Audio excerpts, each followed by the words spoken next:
And welcome back. Joey Pendleton's our guest now, state senator, and getting a lot of national attention right now because of a bill you have pre-filed. You and I have talked about this for years, but tell us a little bit about it. Well, we filed a bill to legalize industrial hemp grown in Kentucky. Of course, it all hinges on the fact that if the federal government gives relief and back to the states, to where the states will be the ones that can have jurisdiction over if you legalize it or not.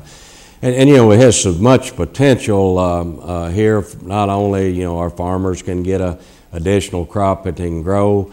We can see where it can be double crop probably behind wheat. We can see the advantage of it following a soybean crop. If a farmer has a problem with cyst nematodes, this here will certainly help clear that up in the rotation. And it's the products that can be made from it. So there's a market out there. I'm getting calls from Canada now. Want to talk to us about marketing it for us.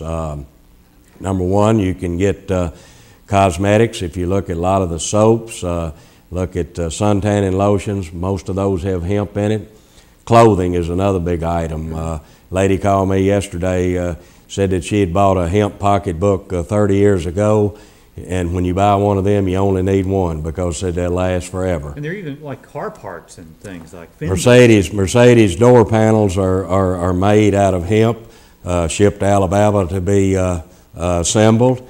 And then the thing that we're looking at is the ethanol production of it. The statistics we're getting, 2 to 3 times more ethanol could be made from an acre of industrial hemp versus what acre of corn will. Interesting thing I found in doing a little research on this, the products are legal, but they have to be imported.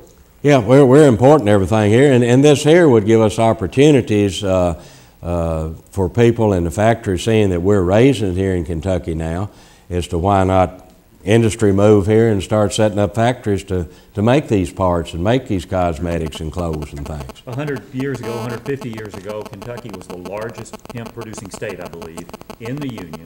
And I mean, what happened? Was it panic because of marijuana or something that they chose to outlaw this? Well, it was raised during the war years to make rope out of. And the government oversaw those things. They came in. I remember my dad talking about when he was a kid that they raised it. The government gave them a stamp. They came in. This here will be monitored very closely, even though there's no THC. And this is not marijuana. This is hemp, and they are two different things. And you know, the public needs to understand that the THCs in this is definitely not of any magnitude that you can smoke it all day and never know you smoked anything. Yeah. I laugh and told some of them that probably the corn silk and grapevine a lot of us kids smoked back in our days was more harmful than what this would be, but you can't smoke it.